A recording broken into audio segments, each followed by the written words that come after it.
Milí priatelia, vítam vás pri sledovaní ďalšej časti môjho podcastu Kairos. Tentoraz netradične z Krásavice na Dunaji, z Bratislavy.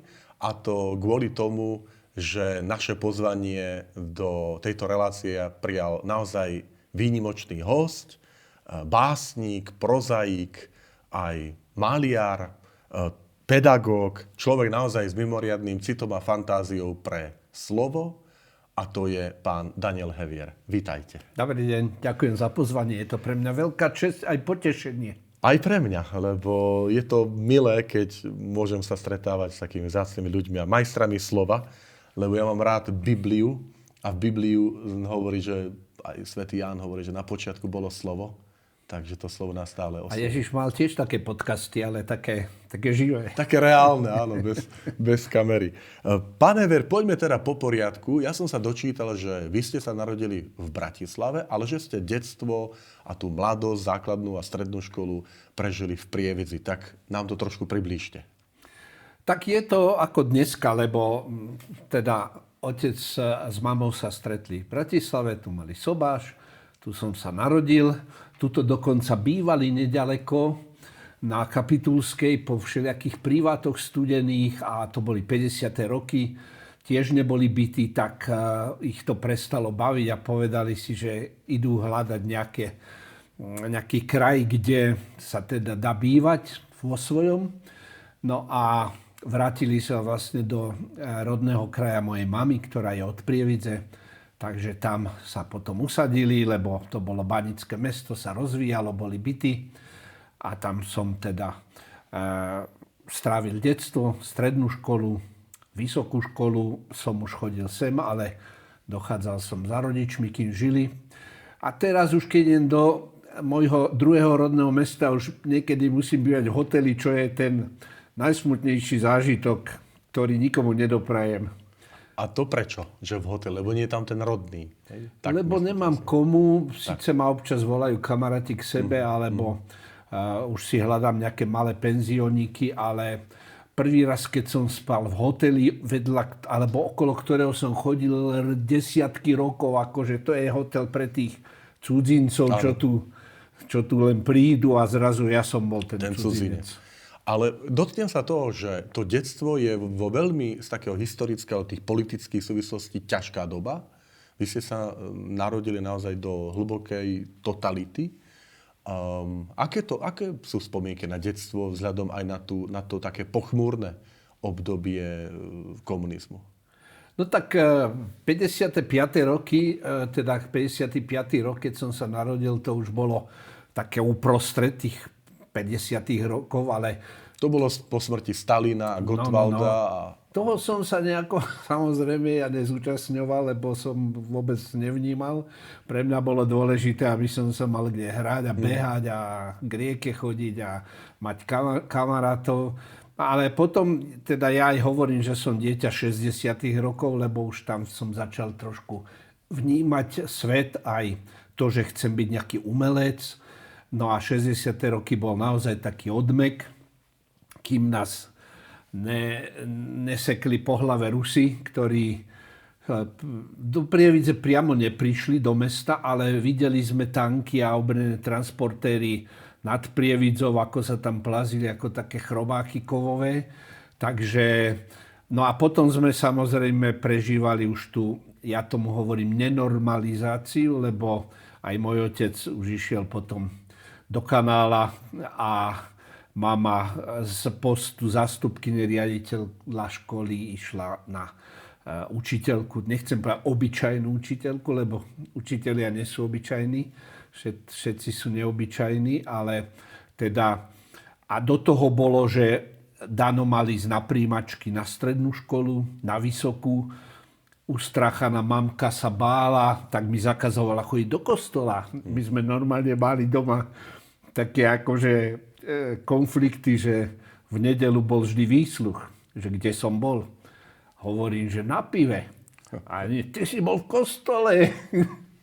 A potom hovorí, že Dáno, prosím ťa, keď už musíš chodiť a chceš chodiť, aspoň choď do Bojníc, lebo to je také mestečko vedľa Prievidze, že aspoň tu tak neprovokuj. Stačí, keď otec takto dopadol, tak ešte, aby si ty tak nedopadol. No ale povedzte mi, pán Heger, mňa to prekvapuje, že v takom mladom veku a vy poviete, že ja som túžil chodiť do kostola. Ja si pamätám na jedného môjho spolubrata, ktorý tak povedal, že keď sa mi niekedy nechcelo ísť do kostola, tak on počul tie slova, ktoré povedala Marta Mária, že je tu Pán a volá ťa. Že ten Ježiš ťa volá, že veď vy ste boli tínedžer, že vy ste takto išli do kostola. Koľko mala rokov? Tá Mária Marta? Nie. Ten je môj spolubrat. On bol na strednej škole. No a mne sa to, viete, kedy stalo? Keď som mal 4 roky. No, povedzte. Už som o tom síce písal, ale ľudia samozrejme nemajú všetky tieto zdroje. No, ja som mal niekoľko mystických zážitkov.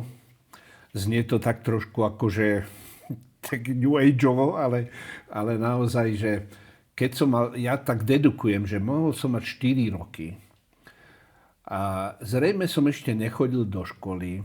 Ležal som v detskej postielke, ktorá mala takú ešte takú sieťku zdvíhaciu. Z toho usudzujem, že ešte som bol také naozaj dieťa.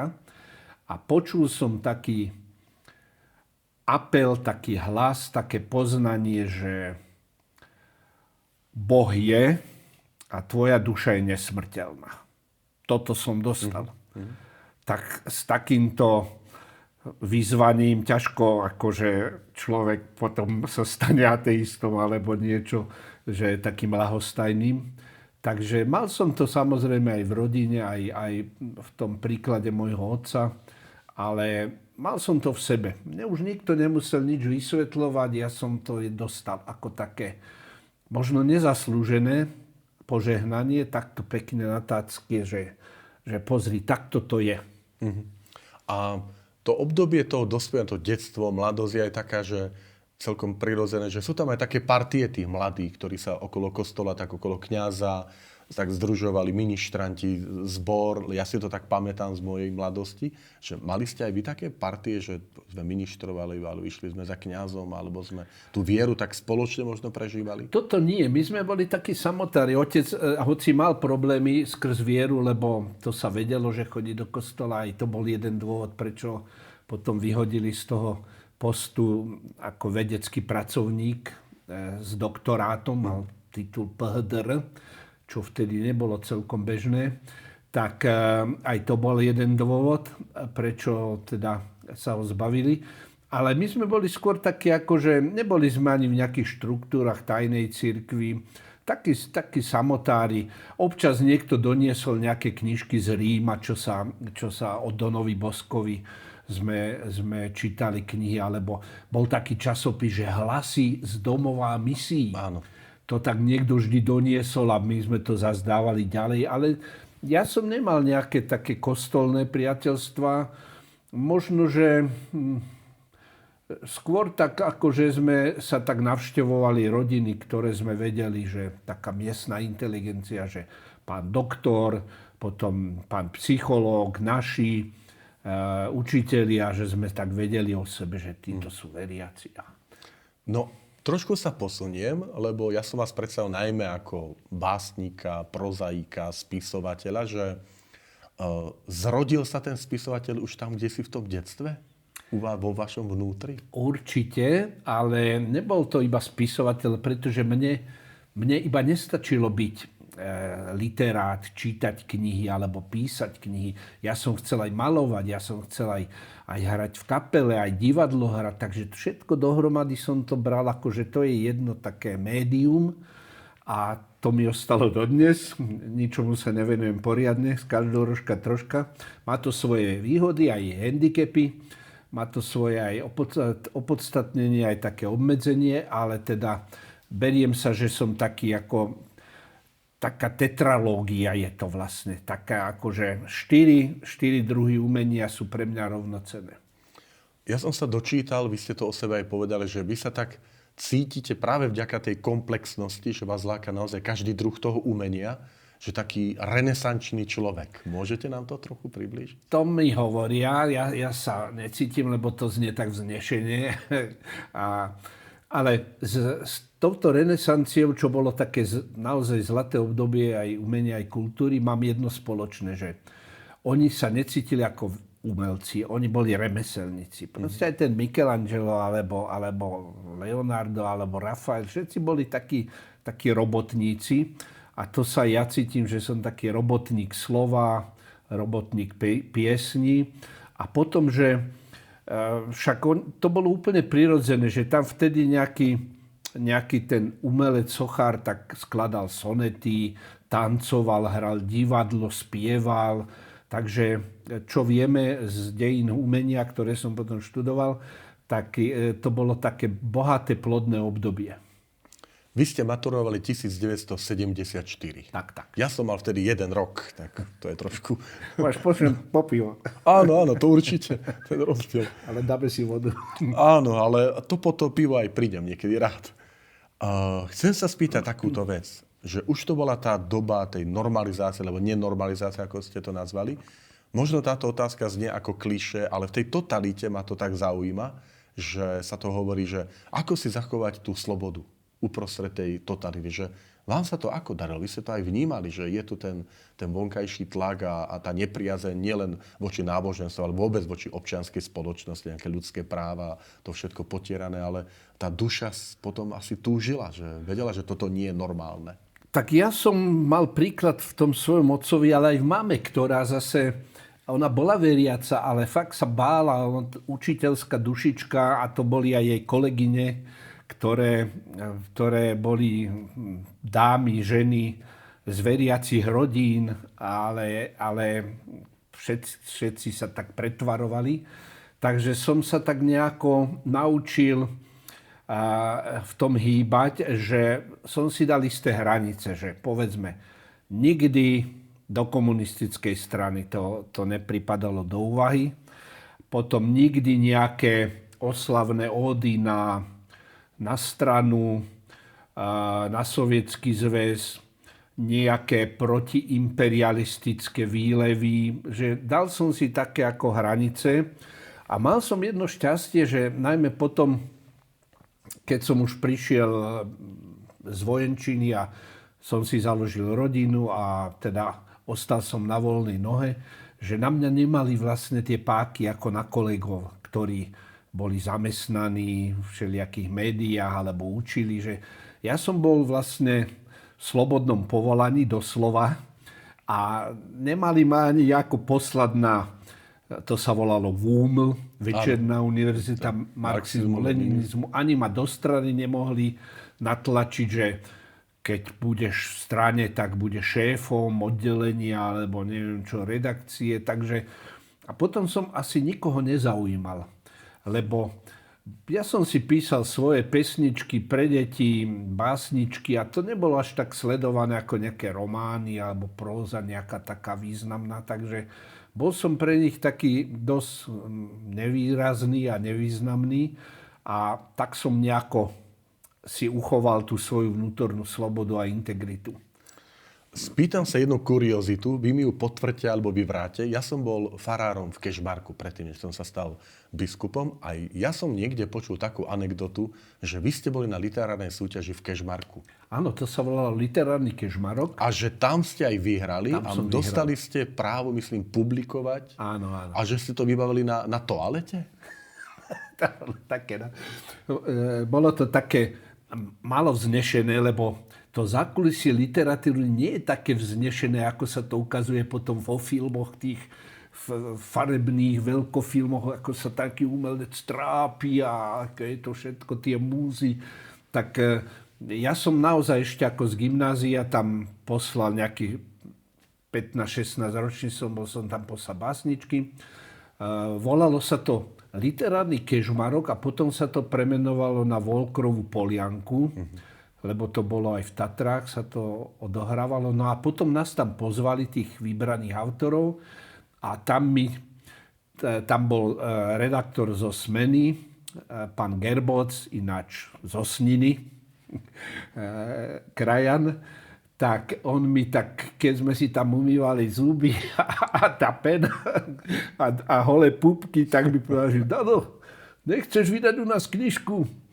A mňa to až tak urazilo, že to by malo mať istú takú vznešenosť, takú noblesu a že tuto medzi tými mydlami a penami a sprchami, ale samozrejme som to hneď prijal a hneď som napísal 200 básničiek, ktorých sa potom vybralo. Ale viete, to ma veľmi teší, lebo vravím, moja taká história navždy zostane spojená s Kežmarkom, lebo to bolo moje prvé farárske a posledné farárske miesto. Som strávil 3 roky a prirástol mi Kežmarok k srdcu. A keď som sa toto dozvedel, vravím, Daniel Hever je začiatky v Kežmarku, však to máme skoro aj niečo aj podobné, že aj moje farárske začiatky boli v Kežmarku. Trošku sa posuniem ďalej, aj do tých takých období toho takého dospelého života. Vy ste potom po skončení vysokej školy, ste na Filozofickej fakulte študovali, začínali, dobre hovorím, v Československom rozhlase vtedy? Nie, to bolo ešte tak, že... Ale ešte, aby sme o tej dobe trošku povedali... Dobre, to budem rád. Pre mňa bola jediná škola možná. Filozofická fakulta. Niekde na nejakej stavebnej elektrotechnickej, tam by som pohorel pri prvom semestri. A to bola taká kombinácia, že slovenský jazyk, estetika, čiže všetky druhy umenia, slovenčina, aj historická, aj súčasná. No takže to bola... Ja som sa nemusel ani učiť. My sme tam mali také štipendium 5-ročné. No a údajne, to viem teda zo svedectiev aj potom mojich pedagógov, že som urobil najlepšie skúšky, lebo som tam aj hral na klavíri, vedeli, že si teda mám už aj za sebou prvú knihu, takže ma tak akože dali na tú jednotku. A vtedajší dekan, ktorý bol teda taký ostražitý, možno to nebol zlý človek, ale bol totiž taký zoznam, že meno študenta, ktorý sa uchádza, a teraz, že povolanie rodičov pred 68. Tam bol otec, vedecký pracovník. Po 68. pomocný robotník. Tak ma hneď vyšupol a mne prišlo domov, že neprijatí ste. Tak som sa tak naštval, urobil som takú ofenzívu. Všetkých spisovateľov som poslovoval a potom som sa teda už na ten nátlak dostal. No a to bolo naozaj, že úžasné, lebo sme sa tam rozvíjali po týchto všetkých stránkach. A v tom rozhlase som začal pracovať vlastne ešte počas vysokej školy, lebo už v tom 5. ročníku už sme veľa nemali prednášok ani seminárov, cvičení, takže sme už chodili tak aj brigádovať všelikde, takže tam som pracoval potom v Slovenskom rozhlase. Stále sme ešte v tom období totality a mňa zaujíma aj taká vec, že ako sa dalo v tej totalite predsa len také tie posolstvá, tej takej slobody, alebo také signály, že nie je to všetko len o režime a o tej nejakej disciplíne, ale že je tu aj ten ľud, národ, ktorý dýcha, túži po tej slovenčine. Že darilo sa vám to tak nejako púšťať, buď cez tvorbu, alebo iným spôsobom, že to je také odkazy? Tak my máme jednu výhodu, aj možno niekedy je to pre niekoho nevýhoda, že všetko, čo sme napísali a povedali, ostáva.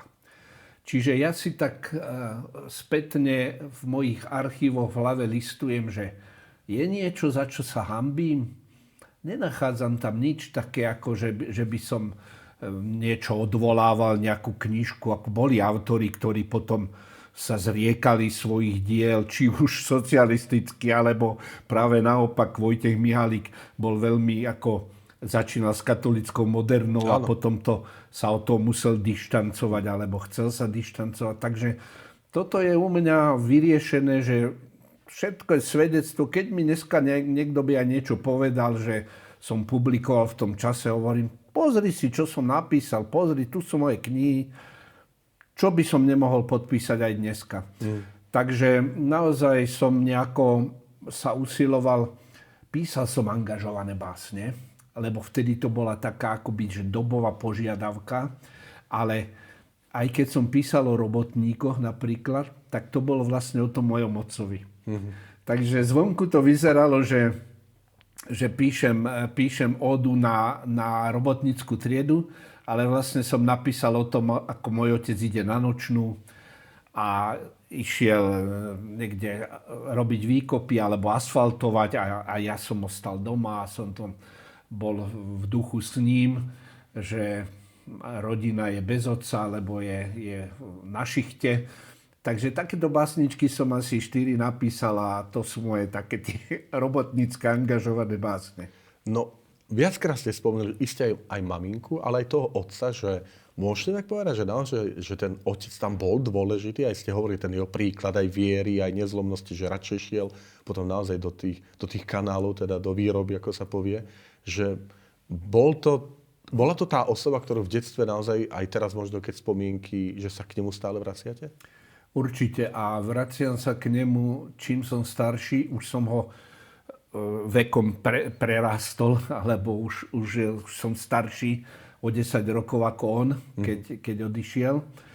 Ale on bol veľmi, tak by som povedal, taký konzervatívny veriaci, že naozaj taký úzkostný, že on napríklad si nedovolil ísť na sväté príjmanie, kým nebol na spovedi proste polhodinovej, že bral to tak naozaj tak striktne. Ale vo výchove zaujímavé bol veľmi liberálny. Že on nás nikdy napríklad nenútil, že chodí do kostola. On len tak, že v nedeľu otvoril dvere a len tak medzi dverami povedal, idem do kostola. A zatvoril a išiel. A nám to nedalo, že tak otec ide a tak ideme za ním. No. Dneska je to skôr naopak. Viete, že dneska rodičia postavia, choď do kostola a on zostane doma.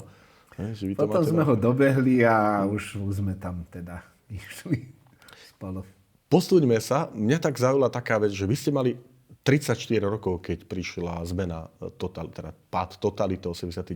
rok. A to znamená, ak dobre prepočítavam, už väčšiu časť života žijeme v slobodných časoch. Vy žijete v slobodných časoch. Áno.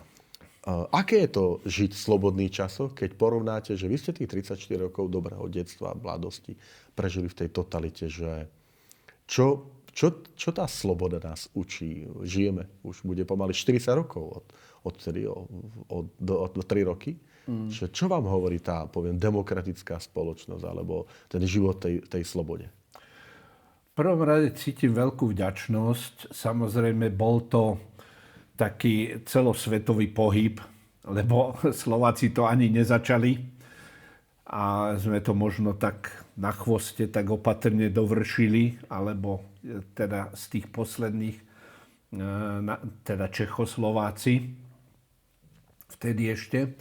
Ale tým, že ja som vlastne mal celý život to slobodné povolanie, aby som to trošku spresnil, keď už som bol naozaj tak dlho doma a napríklad deti začali pribúdať a už to bolo také doma aj ako tlačenica, tak som si išiel oddychnúť do práce, do roboty, som sa zamestnal do vydavateľstva Mladé leta. Tam som práve absolvoval 89. Tam sme potom urobili tú revolúciu našu vnútornú, tam sme teda navrhli nového riaditeľa a celé akože mňa za to potrestali, takže ma urobili šéf-redaktorom. Takže som asi rok tam bol ešte ako šéf. Ale potom som zistil, že štátny podnik, s tým sa už nedá hýbať, že jednoducho to sa musí celé zmeniť, aj to podnikanie. Ale ja som mal tú výhodu, že tým, že som bol akoby v tom kapitalizme takom súkromnom, individuálnom, lebo som vedel, že keď nebudem dobre písať, keď nebudú moje pesničky hrať, moje divadlá, keď nebudú hrať, keď sa moje knižky nebudú kupovať, tak pôjdem niekde do zamestnania. Tak som vedel, že môjim sponzorom aj môjim nejakým grantom sú ľudia, ktorí to kupujú a tým ma teda živia. Áno. No a tak som vlastne prešiel do tejto novej situácie s takým náskokom, ktorý moji kolegovia nemali, lebo všetci boli zamestnaní, všetkým sa kupovali, dotovali knižky a zrazu prišli naozaj že nové podmienky, vpád inej literatúry, západnej, tej disidentskej, v hudbe, zahraniční speváci. V hudbe sa to napríklad dosť prejavilo, lebo my keď sme napríklad s Palom Haberom a so skupinou Tým vydali platňu, ešte teda pred 89., ktorá sa predala, že 200,000 kusov, tak si hovorím, že jaký slabý predaj, že čo to nejde, že čo to sú to zlé pesničky. No a potom boli radi, keď sa predali stovky kusov. Presne, tak. A mnohí speváci vlastne mali aj také, kým sa ľudia znova vrátili k tej slovenskej tvorbe, mali aj ťažké obdobie. No. Takže toto všetko vlastne, ja hovorím, že je mi ťažšie, ale mám sa lepšie. Mňa to zaujíma, lebo to je ten prechod z tej takej rigidnosti alebo toho totalitarizmu, kde síce máme možno všetko to, čo potrebujeme, mali nejako tak naservírované, ale neboli sme slobodní. Do tej doby, keď žijeme možno, že tých možností je veľmi veľa, ale zároveň je to veľa odkázanosti na takú vlastnú, takú zodpovednosť za hodnoty, že preto sa na to pýtam. Že... Poviem vám, otec biskup, jeden príbeh. Ja som vydal ešte za socializmu jednu knižku pre deti, kde bola rozprávka o Johnovi Lennonovi. A bol tam naozaj na celú stranu John Lennon, tak ako teda vyzeral jeho podobizeň. A bol som v Anglicku a na nejakom takom spisovateľskom pobyte mňa pustili, lebo vedeli, že mám 3 deti, že ja sa vrátim. A tí Angličania, kolegovia hovoria, že to je zvláštne, že vám dovolia Lennona tuto uverejniť v knihe socialistickej. A hovorím, že no asi ho pokladajú za takého, že on kritizoval tú Ameriku, že za takého mierotvorcu. A oni mi povedali, že u nás by to nebolo možné. Hovorím, prečo? Yoko Ono. Že tam boli zase iné cenzúry, biznis a komerčné, že už to je... Aj teraz robím jeden taký muzikál a musíme si veľmi dávať pozor na tieto, že ochranné známky a aby som... Autorské práva, ale až úplne také akože kuriózne. Takže tá cenzúra vlastne je v inej forme možno zase inak.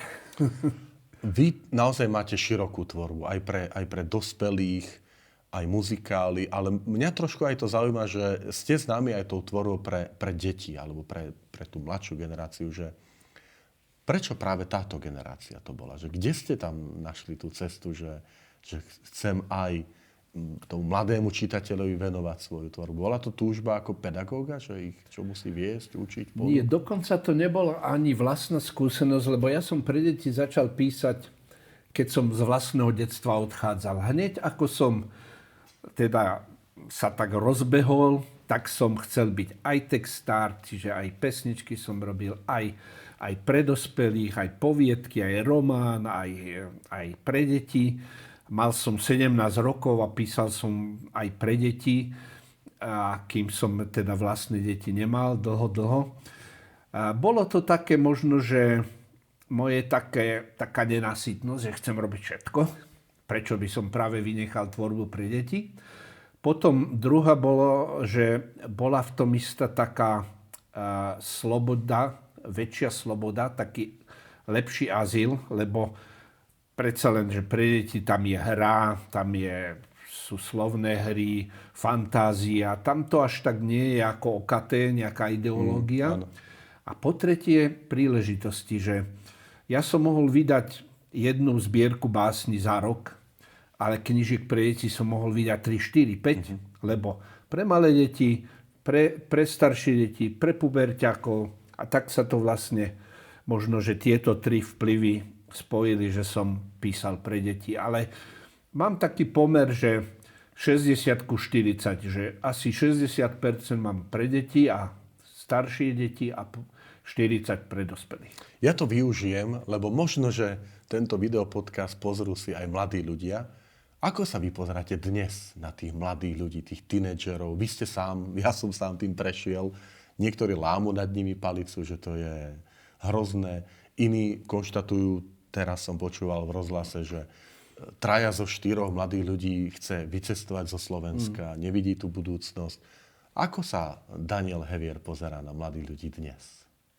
V prvom rade neverím v nejaký generalizujúci pohľad, že teraz sa hovorí, že Gen Z, generácia Z, lebo generácia je taký umelý pojem, taký konštrukt, že tam sú tam darebáci, z ktorých vyrastú ešte väčší darebáci, sú tam géniovia, sú tam flákači, sú tam vystrašené deti, sú tam hľadači, ktorí si prechádzajú všelijakými experimentami, sú tam cieľavedomí ľudia, ktorí už vedia, že chcú byť niekým v živote, takže ani my sme nemali radi, keď nás tak potlapkávali tí dedovia, že veríme vo vás a vy ste naša budúcnosť. Jaká budúcnosť? My chceme byť prítomnosť tu, teraz, nie o 20 rokov, keď nám uvoľníte stoličky, že potom nás pustíte k niečomu. Takže majú to ťažké. Ja si myslím, na rozdiel od všetkých tých hlasov, že aké to majú dnešné deti ľahké, majú to ťažké a to, čo ich podľa mňa čaká, to bude naozaj veľmi ťažké. Sú menej na to pripravení, sú menej odolné tie decká ako my. My sme predsa len vyrastali v nedostatku, na ulici, v skromnosti. Oni majú všetko, ale niekedy nemajú porozumenie, vypočutie, lásku, podporu, čas dospelých, či sú to pedagógovia alebo rodičia. Takže vyrastajú naozaj ako v takom skleníku niekedy, však ich aj volajú, že snehové vločky. A keď sa to nebodaj, však neželáme si nič, ale keď sa nebodaj niečo zhorší, zosype, tak budú trpieť veľmi. Budú sa musieť naučiť žiť tak, ako sme sa to my učili prirodzene, tak oni sa to budú musieť veľmi rýchlo naučiť žiť.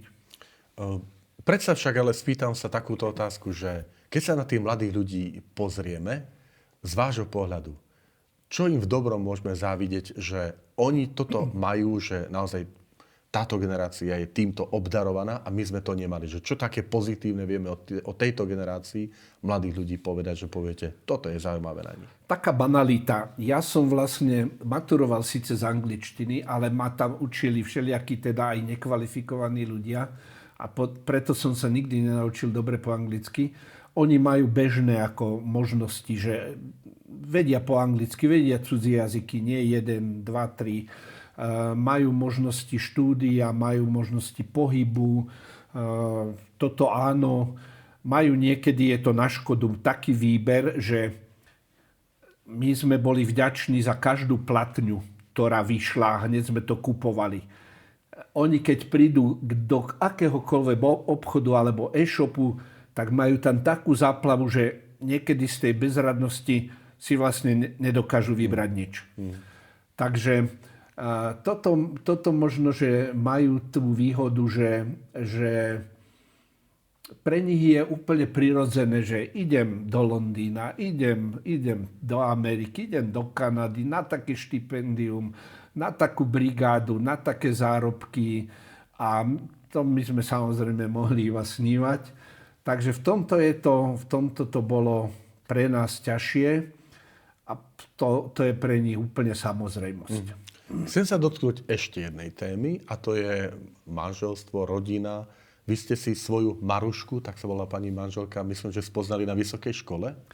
Áno, ale keďže ona bola aj staršia, ona už pracovala v tom rozhlase, kde som ja nastúpil ako elév, tak som ju vlastne mal ako kolegyňu a potom som ju zase dostal ako taký mysteriózny zásah z hora, lebo som zase dostal takú SMS-ku do hlavy.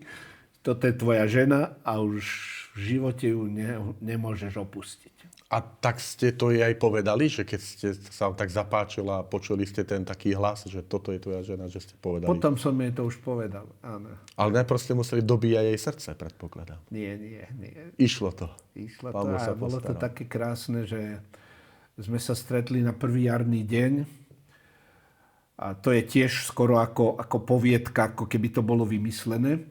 Ona bola teda slobodná, bývala v takom internáte pre slobodných zamestnancov rozhlasu. Ja som sa tam ocitol nejako a ešte si tak hovorím, že čo tu robím? Prečo som tu? Že čo ma nohy, prečo ma doviedli akurát sem? A keď som vystúpal po schodoch, tak mi bežala celá uplakaná oproti mne a povedal, že Danko, odveď ma odtiaľto. A vtedy som počul ten Toto je tvoja. apel. Toto je moja žena. Koľko rokov vy ste boli spolu? No, aj s čakaním, aj s čakaním. lebo my sme spolu chodili a potom som išiel na vojenčinu ročnú a potom teda spolu 45 rokov. Chcem sa dotknúť aj jednej vážnej témy. Vašu manželku si nebeský otec povolal teraz pred Vianocami. A možno ako také povzbudenie tých, ktorí to zapnú, budú sledovať, že vlastne vy ste sa ocitli v situácii vdovca. Aké to je? Ešte mi to nedošlo. Ešte stále to spracúvam. Samozrejme sú tam také návaly smútku, plaču. A občas teda sa pýtam trošku polemicky, že pane, prečo si mi ju zobral? Alebo prečo som tu ostal sám? Ale tým, že máme tú vieru, že my vieme, jedna moja pesnička sa volá Držím ti miesto, že my vieme, že raz sa tam stretneme a že vlastne naša maminka, ako sme ju volali s deťmi, nám išla pripraviť miesto, lebo ako starostlivá manželka a mama musela to ísť prvá zariadiť, takže vieme, že sa tak modlí, ako sa tu na zemi v ľudskej existencii nemohla za nás modliť. Takže berieme to tak aj vyrovnanie, aj sa striedajú tie nálady alebo tie spracovania a už to nikdy nebude tak ako s ňou. Mal som niekoľko kamarátov, spisovateľov aj starších, ktorí, keď im odišla manželka, tak cieľavedome, až tak možno duševne pracovali na tom, aby čo najrýchlejšie išli za ňou. Že vždy tak do roka potom po jej odchode odišli, aj oni. Ja to nechcem až takto trúfalo a povážlivo robiť, ale viem, že ma tu ešte čaká niečo, nejaká misia, takže nechávam to naozaj na toho, kto vie, kedy nás má povolať a kedy to bude. Pán Hever, toto je taká veľmi citlivá téma a ja som veľmi vám vďačný, že s takou úprimnosťou a otvorenosťou aj o tomto hovoríte, že aj ten vnútorný svet, že odkryjete, že to nie je všetko vždy byť veriaci s takým úsmevom, ale že sú tam aj tie boje, aj otázky, že prečo. Vy ste naozaj taká umelecká duša a táto otázka bude asi taká samozrejmá, ale predsa, že tvorivosť, inšpirácia je dar od Boha? Je dar od Boha a má ho každý. My by sme nemohli existovať ako ľudia, keby sme nemali rôzne druhy tvorivosti. Každý má nejakú všeobecnú, takú existenčnú tvorivosť, že vieme rozprávať, vieme sformulovať, vieme sa v tom živobytí obracať, aby sme nezahynuli, aby sme prežili. A potom máme také rôzne dary, talenty alebo predpoklady, ale aj tú kreativitu. Niekto možno na fyzické práce, niekto na racionálne rozmýšľanie, niekto na službu blížnym, niekto byť kňazom. To je veľmi tvorivé poslanie. Niekto umelec, niekto remeselník alebo ITčkár. Takže myslím si, že každý tu máme svoje poslanie a že svoju úlohu, svoju misiu. A ja mám veľmi rád tú pasáž zo Svätého písma o talentoch. Aj to hovorím aj na takýchto sieťach, takých tých biznis a podnikateľských, že to bola prvá učebnica podnikania. Že ako máme narábať so svojimi talentami, lebo ten opatrný a ten, ktorý to zakopal, tak ten bol naozaj potom potrestaný a zavrhnutý. A tí, ktorí to rozmnožili, čiže podnikali, investovali, tak tí boli vyzdvihnutí a ešte sa im pridalo. Keď sa povie aj umelec, vôbec tá oblasť naozaj tej všestrannosti toho umenia, tak má to spojenie s krásou. A moja otázka je takáto, že ako dnes rozlíšiť krásu od gíču, krásu od napodobeniny? Aký vy máte k tomu nejaký taký návod? To je téma na sympózium alebo na nejakú konferenciu trojdňovú. A filozofii sa tým zapodievajú. Ja, keďže som študoval aj estetiku, tak tiež sme sa tam všelijaké teórie učili. Ale my sme trošku ten gíč aj zneužili, lebo dá sa nazvať, že ste niekde v prírode, krásna zeleň, zapadajúce slnko. No je to gíč? No vyzerá to ako gíč, a keď to niekto nafotí alebo namaluje, tak povieme, že taký gíčový obraz. Ale v realite je to krása.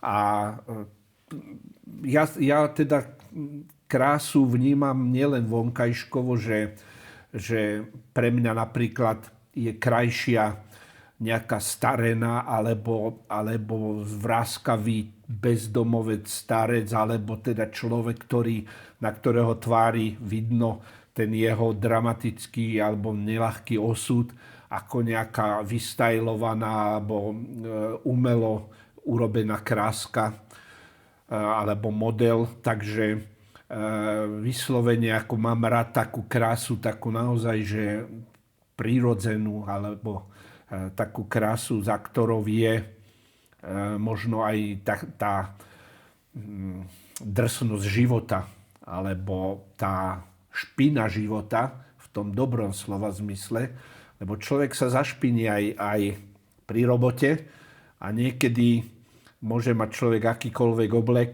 ale má špinavé svedomie alebo špinavé ruky v prenesenom slova zmysle. Takže, ale je to otázka naozaj pre filozofov a ja sa tým veľmi netrápim teoreticky. Je celkom prirodzené, že túžba umelca, básnika, prozaika je, aby to svoje vnútro dal navonok, aby to dal na papier. Možno, že tam boli tie dôvody, keď sme hovorili o tom kešmarku, že ten vnútorný svet aj tak nejako ponúknuť. Ale môžeme to aj tak presunúť, že to nie len o tej mojej osobnej ambícii, alebo túžbe odhaliť to svoje vnútro, ale cítite vy aj takú zodpovednosť, že za tú dušu čitateľa alebo toho adresáta, že teraz nie len, že ja som teraz niečo ponúkol a vy si to spracujete ako chcete a čo mňa potom, ale cíti umelec zodpovednosť za tú dušu adresáta, čitateľa, poslucháča? Krásna otázka, ešte mi ju nikto nepoložil. A čím som starší, tým viac. Úplne lapidárne sa to napríklad prejavilo pri jednej mojej knihe. Nie je celkom známa, ale pre mňa je veľmi dôležitá. Ja som rozmýšľal, to bolo to obdobie, keď veľmi sa hovorilo o drogách. Proste začal ten boom tých drog a závislosti a mal som skúsenosti s tými deťmi, ktoré do toho upadli. Chodil som medzi nich a čítal som ich zo svojej tvorby. A povedal som si, že napíšem rozprávku, také podobenstvo o závislosti. Nazval som tú knižku Krajina Agord. Agord je odzadu droga. A teraz som si hovoril, že do akej miery ja mám právo o tejto tematike písať, či vlastne niekoho nemôžem povzbudiť nejakej zvedavosti alebo niečo vyskúšať. A potom som to naozaj veľmi zodpovedne aj sám pred sebou si vyriešil, že mám nielen právo, ale aj povinnosť aj o týchto témach písať už aj pre deti.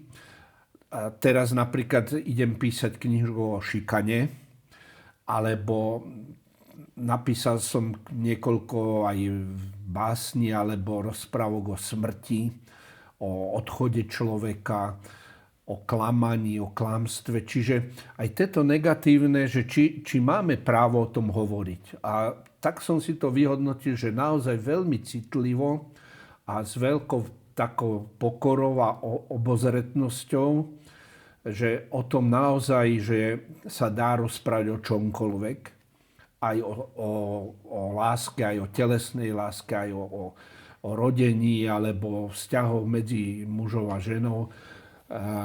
Že len človek musí mať aj ten úmysel, ale aj tie znalosti, aby nikomu neublížil, lebo neviem si predstaviť tú zodpovednosť, keď prídem pred Boží súd a tam mi najvyšší sudca povie, že tvoja kniha, tvoja báseň niekomu ublížila alebo ho priviedla na zlé cesty.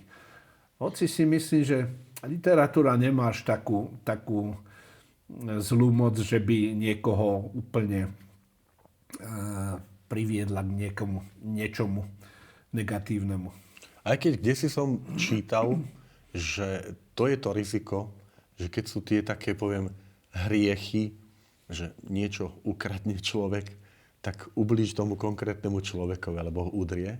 Ale že keď to sú také povolania, ako je film, ako je televízia, ako sú sociálne siete alebo literatúra, že to má dosah nielen na jedného, ale že to aj po smrti ešte môže ovplyvniť milióny ľudí. Aj v dobrom, ale že aj v zlom. Že to je tá možno taká tá určite, však sú knihy aj filozofické, aj učenia Nietzsche a všetky tieto, alebo tie všelijaké, čo koketujú so satanizmom, ktoré môžu naozaj dušu aj priviesť k nejakým takýmto temným veciam. Aj hudba možno.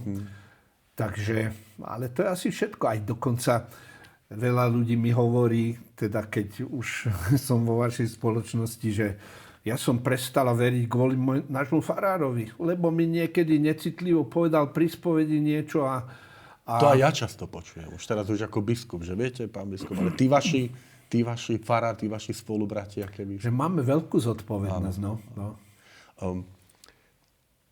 Prešli sme si trošku tie etapy vášho života, že detstvo, mladosť, potom ten taký naozaj tvorivý vek, že teraz, keď sa s odstupom času pozráte na ten svoj život, pápež František povedal kedysi takú vetu, že staroba, že to nie je choroba, ale že to je etapa ľudského života.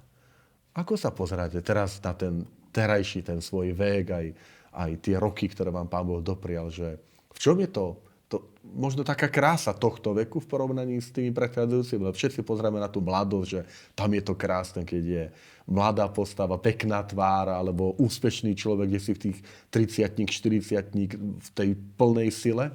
Ale vy môžete aj povedať takúto vec, že má tento vek života to svoje také čaro jedinečné? Rád by som povedal, že má. Samozrejme sú tam tie obmedzenia, keď už nevládzete, alebo vás sekne, alebo sa neviete celkom vystrieť, alebo už sa zo mňa občas stáva taký uhundraný dedo, že sám pred sebou sa zahambím, že preboha, že však ešte mám na to čas, aby som takto vrčal na ľudí. Bol taký nervózny, alebo sa tak pozeral nezhovievavo na výstrelky mladších ľudí, že im zazlievam, že sa smejú, alebo že sú roztopašní. Ale usilujem sa s tým pracovať. Skôr ja si myslím, že u mňa teraz dochádza takému upratovaniu, najmä teda, keď viem, že nech už budem v akejkoľvek forme najlepšej, tak už čo 20 rokov už ma nečaká, alebo možno na najvyš. Nechcem naozaj, je to opovažlivosť hovoriť o... Nedáme Pánu Bohu limity, no tak povedzme. Jasné, áno. Ak rozhodne aj 30, tak 30. Len si hovorím, že už si musím upratať veci, aby som nenechal mojim deťom nejaké nerozrobené projekty alebo nejaký neporiadok aj rukopisoch, alebo v obrazoch, alebo v tom dedičstve, ktoré im zanechám. Takže je to ťažké, lebo vždy som začínal stále nové a nové veci, takže aj teraz vždy si tak dám, že už to nerob. Už nemôžeš prečítať 10 nových kníh, ktoré si dneska kúpil, tak už to tam radšej vráť do tej police, alebo že už nemôže začať písať novú knihu, keď ešte si nedopísal 5 ďalších, ktoré máš už roky v počítači, tak už si tak hľadám takú striednu disciplinovanosť. Ale zistil som, že človeka robí starým okolie. Lebo ja sa povedzme mentálne cítim ako celkom taký ešte pri sile, vo forme, ale už vidím, že už ľudia mi alebo synovia mi už dvíhajú tašku alebo ruksak. Už berú na váš ohľad. Že už mi to tak aj niekedy pripomína tak trošku smutne, že ešte netreba, ešte dokážem. Že nerobte zo mňa väčšieho starca, ako som. Ale zase ja som mal jednu takú dobrú školu života, že ja som začínal veľmi skoro a nemal som ešte okolo seba rovesníkov. Že ja keď som vydal prvú knihu, ten 18-ročný, tak moji rovesníci ešte len mali začiatočnícke pokusy. Čiže ja som mal vždy kamarátov o generáciu, o 2 starších. A teraz som vlastne tým, že aj učím, aj som na sociálnych sieťach, zase som s tými mladšími. Takže je to také pre mňa také veľmi milé, že som taký akoby taký hybrid. Blížime sa k záveru relácie a budem veľmi taký konkrétny. Posledná otázka je taká, že chcem od vás takú konkrétnosť. 3 veci, za ktoré ste v živote vďační. Ak by ste mali teraz bez prípravy, nemáte pripravený ser a neviete, čo sa budem pýtať, ktoré by to boli 3 veci, neveci, situácie, že Pane, za tieto veci som, Pane Bože, Tebe, Bohu vďačný? Tak za to, že som sa narodil, lebo moja mama dostala veľký striktný príkaz, ale bol aj odôvodnený v tej dobe, že nesmie mať dieťa. A keď bola tehotná, tak lekári povedali, že musí si ma dať preč. Takže sa rozhodla kresťansky, že si ma ponechá. Čiže za tú rodinu, ktorej som vyrastal, za to, že som mal možnosť prežiť život s jednou ženou a sme vychovali 3 krásne deti, dobre vzdelané, slušné. A že som dostal ten dar rozprávať príbehy a teda tvoriť tú krásu. A dar viery. Nedá sa 3 veci. Ale som rád, že ste nám spomenuli. Pán Hevier, veľmi pekne ďakujem, že ste prijali pozvanie. Ďakujem za vašu naozaj takú aj otvorenosť, aj radostnosť, ktorú ste sa podelili o svoj život, o svoje vnútro.